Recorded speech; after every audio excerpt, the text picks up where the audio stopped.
باتمان الجزء الأول، النسخة المصرية، في قلب القاهرة وتحديدا في حي الزمالك. كان الطفل باسل واكد عايش حياة مترفة مع والده رجل الأعمال المعروف طارق واكد ووالدته نهى. لكن ليلة واحدة غيرت حياته للأبد. بعد سهرة عائلية في دار الأوبرا وأثناء رجوعهم عبر أحد الشوارع الجانبية، اعترض طريقهم لص مسلح. حاول الأب الدفاع عن عيلته، لكن انتهى المشهد بمأساة. قتل الأب والأم أمام باسل والدمع في عينه والذهول مالي قلبه. مرت السنين وكبر باسل وهو شايل جواه حزن وغضب ورغبة في العدالة. سافر واتدرب في أماكن سرية حول العالم، من الكاراتيه في اليابان لعلم النفس الجنائي في ألمانيا.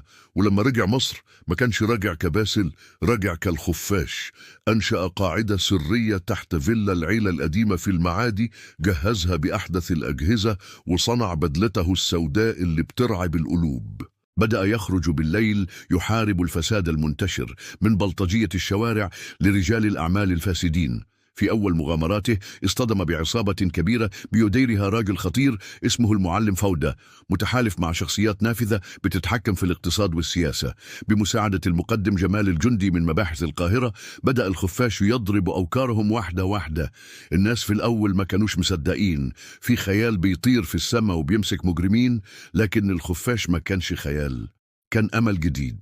وفي نهاية الجزء يوصله ظرف غامض مكتوب عليه: لو انت بجد بطل خلينا نلعب لعبتي.